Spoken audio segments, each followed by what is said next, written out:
तो दोस्तों आज की हम इस क्लास में रासायनिक अभिक्रिया एवं उसके समीकरण, रासायनिक अभिक्रियाएं एवं समीकरण, अध्याय फर्स्ट, क्लास 10th का अध्याय फर्स्ट है। स्टार्ट करते हैं आज की इस क्लास को। देखेंगे आज की इस क्लास में रासायनिक समीकरण क्या है। किसी रासायनिक अभिक्रिया को अभिकारकों एवं उत्पादों के प्रतीकों वे रासायनिक सूत्रों का प्रयोग करके प्रदर्शित करना रासायनिक समीकरण कहलाता है।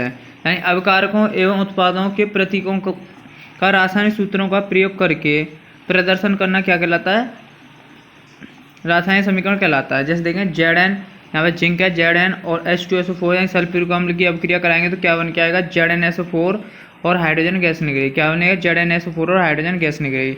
तो यहाँ पे देखेंगे अभिकारक क्या है, यहाँ पे Zn और प्लस के H2SO4 क्या है, यहाँ पर अभिकारक है।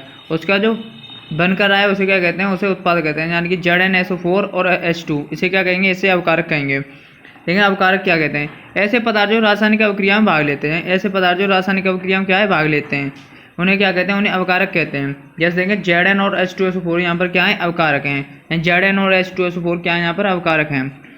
नेक्स्ट देखेंगे उत्पाद क्या होते हैं। ऐसे पदार्थ जो रासायनिक अभिक्रिया के संपूर्ण होने पर प्राप्त होते हैं। ऐसे पदार्थ जो रासायनिक अभिक्रिया के संपूर्ण होने पर प्राप्त होते हैं उत्पाद कहलाते हैं। जैसे देखेंगे उत्पाद क्या है, ZnSO4 है और H2 यानी हाइड्रोजन गैस है। ये क्या है, ये उत्पाद है, यानी कि ये क्या अभिक्रिया संपूर्ण होने पर प्राप्त हुए।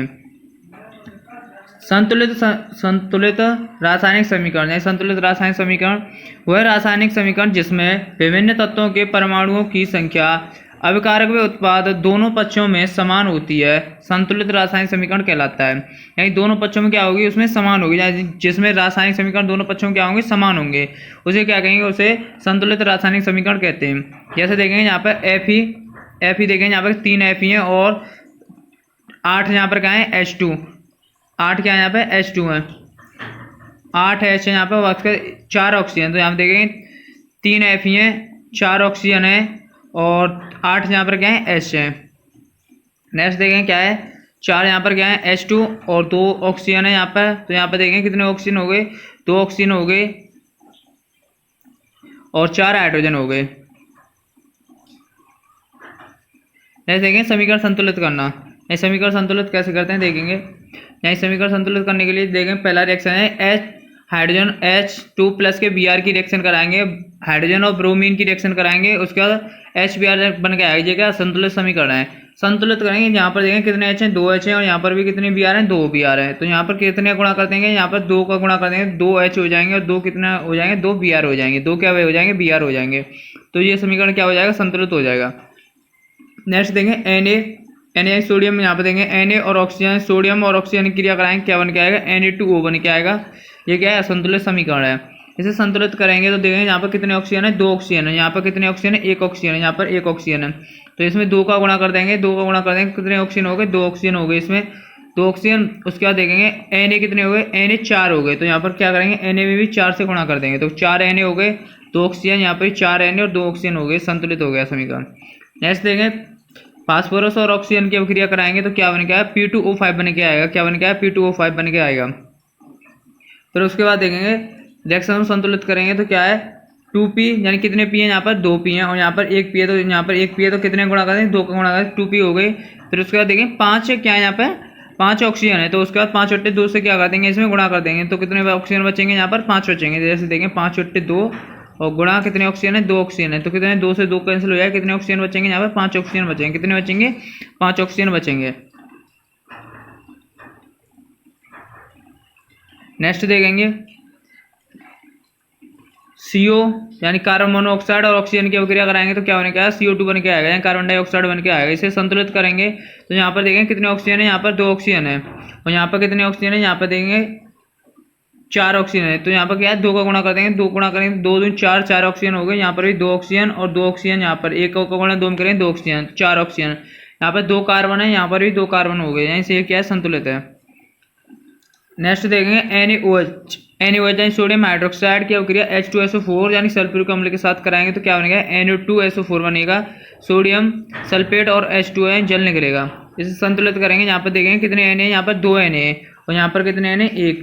तो कितने गुणा कर देंगे, 2 का गुणा कर देंगे तो कितने हो गए, 2 Na हो गए। उसके बाद देखेंगे SO4 यहाँ पर कंप्लीट है उसके बाद देखेंगे कितने हाइड्रोजन है यहाँ पर, 2 हाइड्रोजन ये और 2 हाइड्रोजन ये हैं। एक का गुणा 2 में करेंगे, 2 हाइड्रोजन ये हो गए, कितने हाइड्रोजन 4, तो यहाँ पर 2 का गुणा कर देंगे तो कितने हाइड्रोजन हो गए, 4 हाइड्रोजन हो गए। ऑक्सीजन देखेंगे यहाँ पर एक ऑक्सीजन है, एक का गुणा 2 से करेंगे 2 ऑक्सीजन, ये यहाँ पर एक ऑक्सीजन है, एक ऑक्सीजन का गुणा 2 से करेंगे तो 2 ऑक्सीजन हो गए। ये भी समीकरण संतुलित हो गया। नेक्स्ट देखेंगे यानी कार्बन डाइऑक्साइड और जल की अवक्रिया कराएंगे सूर्य के प्रकाश की उपस्थिति में, तो क्या बन के आएगा, ग्लूकोज बनेगा C6H12O6 और प्लस के क्या निकलेगा, ऑक्सीजन प्लस ऑक्सीजन। तो इसे संतुलित करेंगे। यहाँ पर देखेंगे कितनी कार्बन, यहाँ पर 1 कार्बन है और यहाँ पर देखेंगे कितनी 6 कार्बन, तो इसमें क्या है 6 से गुणा कर देंगे तो कितने हो गए, 6 कार्बन संतुलित हो गई। उसके बाद देखेंगे यहाँ पर कितने हाइड्रोजन है, यहाँ पर देखेंगे 12 हाइड्रोजन है और यहाँ पर कितने हाइड्रोजन, 2 हाइड्रोजन है, तो किसका 6 का गुणा कर देंगे, 6 दूनी 12 हाइड्रोजन हो गए संतुलित। ऑक्सीजन देखेंगे यहाँ पर कितनी ऑक्सीजन है, ऑक्सीजन 6 ऑक्सीजन, यहाँ पर देखेंगे 6 ऑक्सीजन, तो ये संतुलित है, 1 का गुणा 6 में करेंगे 6 संतुलित हो गई। लेकिन यहाँ देखेंगे 6 दूनी 12 ऑक्सीजन हो रहे हैं, तो यहाँ पर कितनी ऑक्सीजन है, 2 ऑक्सीजन है, यहाँ पर कितनी है 2, तो इसमें 6 का गुणा कर देंगे कितनी हो गई, ये 12 हो गई, कितनी हो गई 12, तो ये समीकरण क्या संतुलित हो गया। नेक्स्ट देखेंगे Cu2S प्लस के O2 की अवक्रिया कराएंगे तो क्या बनेगा, Cu2O प्लस के SO2 बन के आएगा, तो इसे संतुलित करेंगे तो देखेंगे कितना, यहाँ पर देखेंगे Cu2 2 गुणा कर देंगे 3 6 ऑक्सीजन हो जाएंगे, यहाँ पर देखेंगे यहाँ पर 6 ऑक्सीजन 2 2 4 और 2 का गुणा इसमें करेंगे 1 में तो 2 ऑक्सीजन यानी 6 ऑक्सीजन और 4 यानी Cu हो गए और 2 कितने हो गए, 2 S हो गए, यानी 1 का गुणा 2 में करेंगे 2 S हो गए। नेक्स्ट देखेंगे BaCl2 यानी बेरिलियम क्लोराइड और H2SO4 सल्फ्यूरिक अम्ल की रिएक्शन कराएंगे तो क्या बनेगा, बेरिलियम सल्फेट बनेगा और HCl बनेगा। तो यहाँ पर देखेंगे यहाँ पर कितने Cl हैं, यहाँ पर 2 Cl हैं और 2 यहाँ पर क्या है H हैं, यानी Ba संतुलित है, SO4 संतुलित है, लेकिन यहाँ पर 2 H हैं और 2 Cl हैं, यहाँ पर 1 H है और 1 ही Cl है, तो इसमें 2 का गुणा कर देंगे 2 Cl हो गए और 2 ही H हो गए, ये संतुलित हो गया। नेक्स्ट देखेंगे रासायनिक समीकरण की कमियां, रासायनिक समीकरण की कमी क्या होती हैं इन्हें देखेंगे। रासायनिक समीकरण की कमियां, नंबर 1 देखेंगे अभिकारकों की ली गई तथा उत्पादों की उत्पन्न मात्राएं क्या होती हैं, इसकी कोई व्याख्या नहीं करता है रासायनिक समीकरण। सेकंड पॉइंट देखें अभिक्रिया दाब एवं ताप की किन दिशाओं में होती है, अभिक्रिया दाब एवं ताप की किन दिशाओं में होती है, इसका भी कोई वर्णन नहीं करता है। नेक्स्ट देखेंगे थर्ड अभिक्रिया एक दशकीय या अनुत्क्रमणीय है अथवा उत्क्रमणीय अभिक्रिया है, इसकी भी कोई व्याख्या नहीं करता। नंबर 4 देखेंगे अभिक्रिया में ऊर्जा अवशोषित तो होती है अथवा मुक्त होती है, इसकी भी कोई ये समीकरण व्याख्या नहीं करता कि अभिक्रिया में रासायनिक ऊर्जा मुक्त होती है अवशोषण होती है। नेक्स्ट देखेंगे उत्क्रमणीय अभिक्रिया तथा अनुत्क्रमणीय अभिक्रिया में अंतर है, उत्क्रमणीय अभिक्रिया तथा अनुत्क्रमणीय अभिक्रिया में अंतर, उत्क्रमणीय अभिक्रिया और अनुत्क्रमणीय अभिक्रिया, ये अभिक्रियाएं अग्र एवं पश्चिम दोनों दिशाओं में होती हैं, यानी ये अभिक्रिया क्या है अग्र एवं पश्चिम दोनों दिशाओं में होती हैं। जैसे नीचे देखेंगे यानी कि PCl5 को गर्म करने पर तो क्या बन के आएगा PCl3 और प्लस के क्या बनेगा Cl2 यानी क्लोरीन बनेगा और फास्फोरस ट्राई क्लोराइड बनेगा। और अगर इसे हम ठंडा करेंगे फास्फोरस ट्राई क्लोराइड और Cl2 और ठंडा करेंगे क्लोरीन को तो क्या बनेगा PCl5 बनेगा। तो यानी कि अग्र और पश्चिम दोनों आगे और पीछे दोनों साइड में ये क्या है दोनों दिशा में ये अभिक्रिया होती है। नेक्स्ट देखेंगे इन अभिक्रियाओं में उत्पाद पुनः संयोजित होकर क्रियाकारक को बनाते हैं, यानी कि पुनः का है ये क्या है यहाँ पे अवकारक है PCl5 क्या है यहाँ पे अवकारक, ये बन गया उत्पाद बन गया, यानी कि उत्पाद गया PCl3 प्लस के Cl2 उत्पाद बन गया। उसके बाद दोबारा से इसकी रिएक्शन कराएंगे, दोबारा से ये क्या है अवकारक में कन्वर्ट हो जाएगा, दोबारा से किस में कन्वर्ट हो जाएगा अवकारक में कन्वर्ट हो जाएगा तो PCl5 बन जाएगा। थर्ड पॉइंट देंगे ये अभिक्रियाएं कभी पूर्ण नहीं होती हैं, यानी ये अभिक्रिया क्या है कभी भी पूर्ण नहीं होंगी। ये अभिक्रिया यानी PCl5 को गर्म करेंगे तो PCl3 और प्लस के Cl2 बन जाएगा, फिर PCl3 को और Cl2 को ठंडा करेंगे तो फिर क्या बन जाएगा PCl5 बन जाएगा, यानी ये अभिक्रिया कभी भी पूर्ण नहीं होती है, ये चलती रहती है अभिक्रिया। नेक्स्ट देखेंगे अनुत्क्रमणीय अभिक्रियाएं, ये अभिक्रियाएं एक ही दिशा में चलती हैं, ये अभिक्रिया क्या है एक ही दिशा में चलते हैं। जैसे नीचे देखेंगे CaCO3 कैल्शियम कार्बोनेट को गर्म करने पर क्या बनेगा CaO बनेगा, कैल्शियम ऑक्साइड और कार्बन डाइऑक्साइड निकलेंगे CO2 निकलेगी, तो ये क्या है एक ही दिशा में खाली संतुलित हो रही है, ये एक ही दिशा में चलती है अभिक्रिया। इन अभिक्रियाओं में उत्पाद पुनः संयोजित नहीं होता, यानी इनमें क्या है एक ही साइड में ये चलेगी एक ही साइड में, फिर दोबारा से लौट कर नहीं आएगा, यानी CaO प्लस की CO2 की क्रिया कराएंगे तो CO3 नहीं बन के आएगा, तो ये क्या है एक ही दिशा में चलती है। ये अभिक्रियाएं पूर्णता को प्राप्त होते हैं, यानी ये अभिक्रिया क्या है पूर्णता को प्राप्त होती हैं। जैसे देखेंगे CaCO3 को गर्म करेंगे तो CaO प्लस के CO2 बन के आएगा। तो यानी ये क्या है, पूर्णता को प्राप्त हो गई, यानी जो उत्पाद हमें चाहिए था वो बनकर आ गया। नेक्स्ट देखेंगे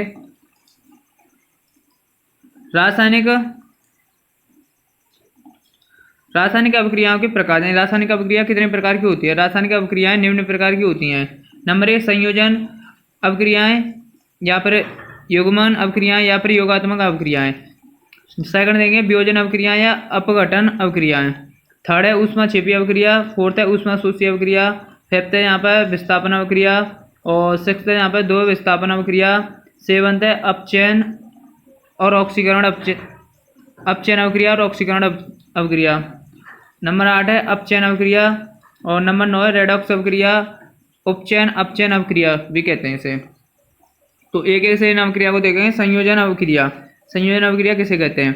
इसका संयोजन अभिक्रिया कहें, संयुग्मन अभिक्रिया कहें, योगात्मक अभिक्रिया। इसका मतलब ये किया है, देखेंगे संयोजन अभिक्रिया क्या है। इस अभिक्रिया में दो या दो से अधिक अवकारक मिलकर एकल उत्पाद का निर्माण करते हैं। ऐसी अभिक्रियाएं संयोजन अभिक्रिया कहलाती है। यानी दो या दो से क्या है यहाँ पर उत्पाद मिलेंगे, उसके बाद नहीं अवकारक मिलेंगे। दो या दो से अधिक क्या है यहाँ पर अवकारक मिलेंगे, उसके बाद क्या है एकल उत्पाद बनाएंगे, एक ही उत्पाद बनाएंगे। उसे क्या कहते हैं? उसे संयोजन अभिक्रिया कहते हैं। उसे क्या कहेंगे? संयोजन अभिक्रिया कहते हैं। जैसे देखेंगे उदाहरण के कोयला का दहन, यानी देखेंगे कार्बन और ऑक्सीजन मिलेंगी तो क्या बनाएंगे? कार्बन डाइऑक्साइड बनाएगी, यानी एकल ही उत्पाद बनाएंगे। यानी कि दो अवकारकों ने भाग लिया, यहाँ पर कार्बन ने ऑक्सीजन ने बनाया क्या है यहाँ पर CO2, यानी एकल उत्पाद, खाली एक ही उत्पाद बनाया CO2। देखें जल का निर्माण H2 और प्लस के ऑक्सीजन की अभिक्रिया कराएंगे तो क्या बन के आएगा? 2H2O बन के आएगा, यानी H2O जल बन के आएगा। तो एकल उत्पाद का निर्माण हुआ है। अगर एकल उत्पाद का निर्माण होगा दो या दो से अधिक अवकारकों द्वारा तो क्या बनेगी? उसे कहेंगे संयोजन अभिक्रिया कहते हैं। नेक्स्ट देखेंगे गंधक का दहन, एस सल्फर और ऑक्सीजन की अभिक्रिया कराएंगे तो क्या बन के आएगा? SO2 बन के आएगा, यानी एकल उत्पाद बन के आया। नेक्स्ट देखेंगे कैल्शियम हाइड्रोक्साइड का निर्माण, CaO और जल की अभिक्रिया कराएंगे तो क्या बनेगा? CaOH का उल्टा बन के आएगा। क्या बनेगा? CaOH का उल्टा बन के आएगा। तो ये क्या है? ये एकल अभिक्रिया के एग्जाम्पल हैं। क्या है? एकल अभिक्रिया के, यानी कि संयोजन अभिक्रिया क्या है? एग्जाम्पल हैं। नेक्स्ट देखेंगे वियोजन अभिक्रिया। यानी वियोजन अभिक्रिया क्या होती है? वह अभिक्रिया जिसमें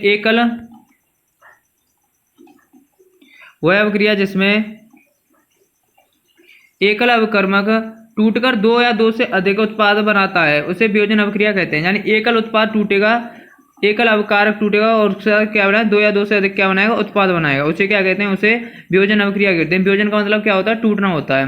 देखें फेरस सल्फेट का वियोजन अभिक्रिया, यानी फेरस सल्फेट क्या है? वियोजन अभिक्रिया। देखें 2FeSO4 की रिएक्शन कराएंगे। Fe यानी एकल क्या है यहाँ पे? एकल अवकारक है, यानी क्या है? एकल अवकारक है 2FeSO4।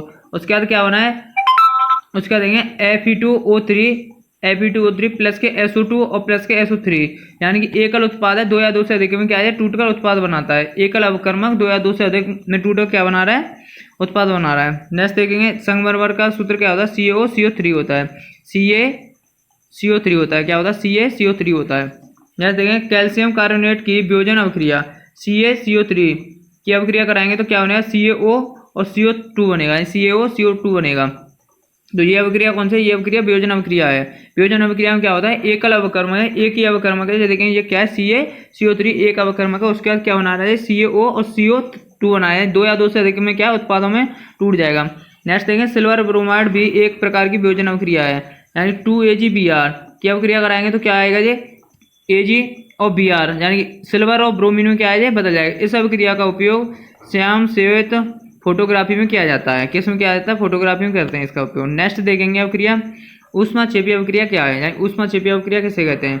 वह अभिक्रिया जिसमें ऊष्मा ऊर्जा के रूप में उत्सर्जित होती है उसे ऊष्माक्षेपी अभिक्रिया कहते हैं। यानी ऊष्मा के रूप में क्या है? उत्सर्जित होती है। उत्सर्जित का मतलब उत्पादों क्या है? निकलती है, उसे क्या कहते हैं? उसे ऊष्माक्षेपी अभिक्रिया कहते हैं।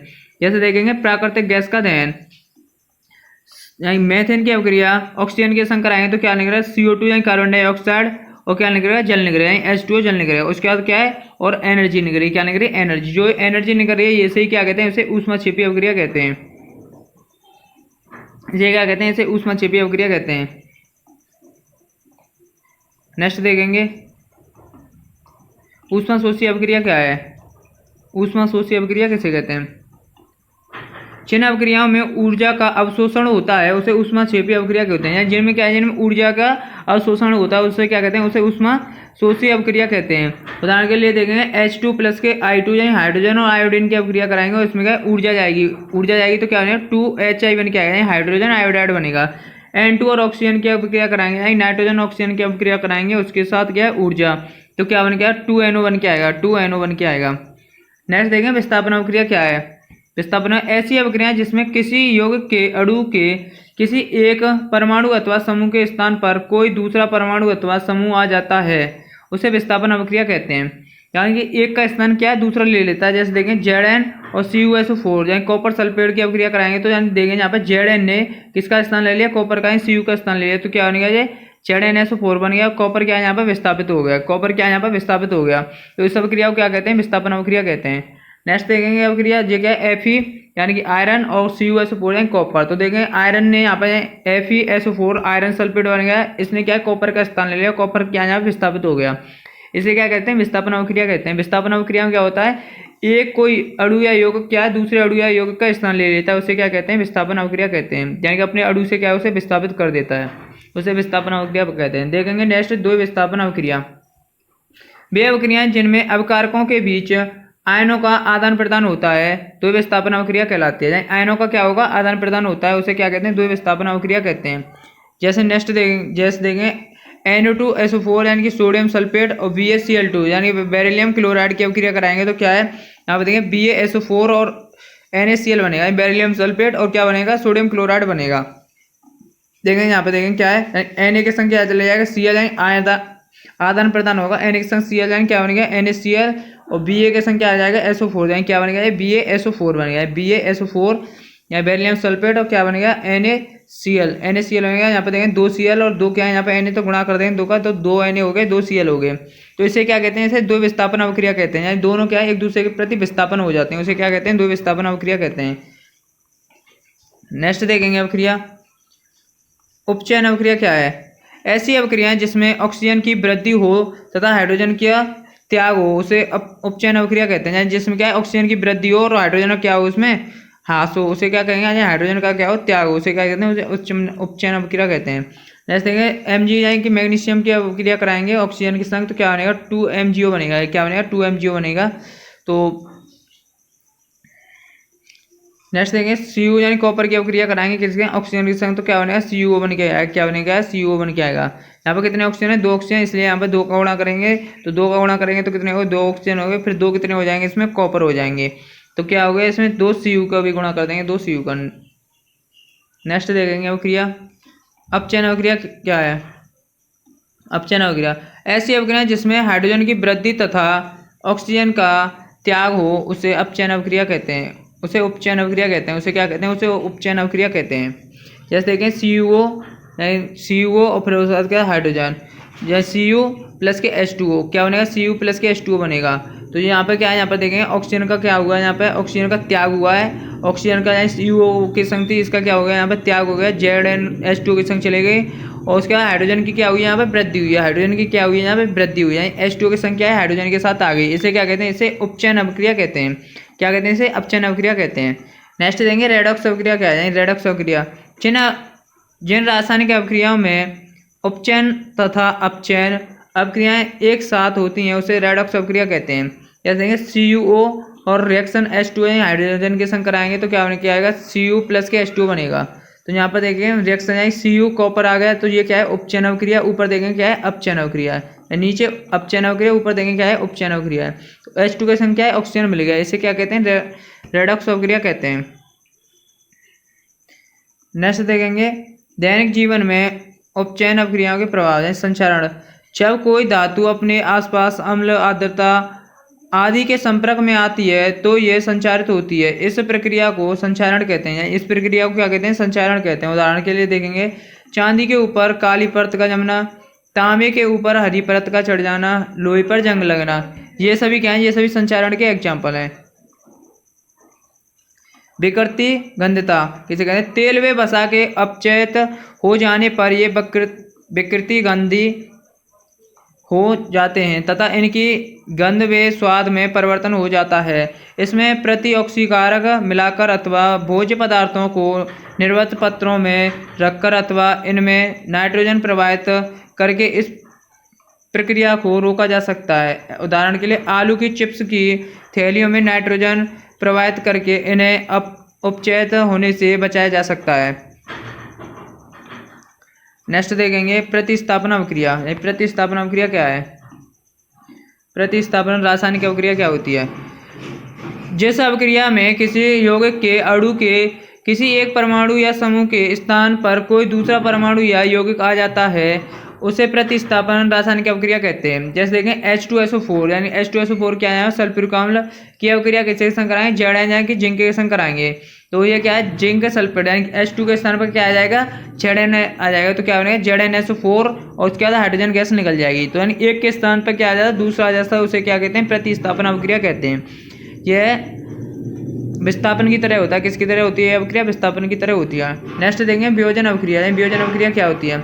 ऐसी रासायनिक अभिक्रियाएं जिसमें कोई पदार्थ रासायनिक अभिक्रिया को प्रेरित करने वाले कारकों जैसे ताप दाब में परिवर्तन करने से दो अथवा दो से अधिक पदार्थों में विभक्त हो जाता है तथा उपयुक्त कारण हटा देने पर पुनः मूल पदार्थ का बन जाता है, वियोजन अभिक्रिया कहलाती है। वियोजन एक उत्क्रमणीय अभिक्रिया है। वियोजन क्या है? उत्क्रमणीय अभिक्रिया है। वियोजन अभिक्रियाएं मुख्यतः दो प्रकार की होती हैं। वियोजन अभिक्रिया मुख्यतः दो प्रकार की होती हैं। तो देखेंगे नंबर 1 कौन सी अभिक्रिया है? ऊष्मीय वियोजन। ऊष्मीय वियोजन क्या है? जब किसी यौगिक को गर्म करने से उसके अणु दो अथवा दो से अधिक छोटे अणु में परिवर्तित हो जाते हैं और ठंडा होने पर वे मिलकर मूल यौगिक बनाते हैं, तब वे अभिक्रिया ऊष्मीय अथवा तापीय वियोजन अभिक्रिया कहलाते हैं। जैसे देखेंगे NH4Cl अमोनियम क्लोराइड को क्या है? गर्म करेंगे तो क्या है? अमोनिया और हाइड्रोजन क्लोरिक अम्ल बनाएगा, HCl बनाएगा। फिर उसे ठंडा करेंगे HCl और NH3 को, तो क्या बनाएगा? NH4Cl बनाएगा। इससे क्या कहते हैं? ऊष्मीय वियोजन अभिक्रिया कहते हैं। नेक्स्ट देंगे PCl5 यानी फास्फोरस पेंटा क्लोराइड को गर्म करेंगे तो क्या बनाएगा? PCl3 यानी फास्फोरस ट्राई क्लोराइड और क्लोरीन गैस बनाएगा। और फास्फोरस ट्राई क्लोराइड और क्लोरीन को ठंडा करेंगे, क्या बनाएगा? फास्फोरस पेंटा क्लोराइड बनाएगा। नेक्स्ट देंगे आयनिक वियोजन।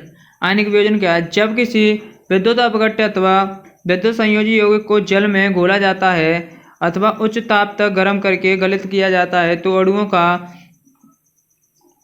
धनात्मक तथा ऋणात्मक आयनों में वियोजन हो जाता है। ये आयन विलयन में या गलित अवस्था में भी पुनः संयोजित होकर अणु बनाते हैं। इस क्रिया को आयनिक वियोजन कहते हैं। जैसे देखें NaCl में देखें Na पे प्लस का आयन और Cl पे कितना? माइनस का आयन।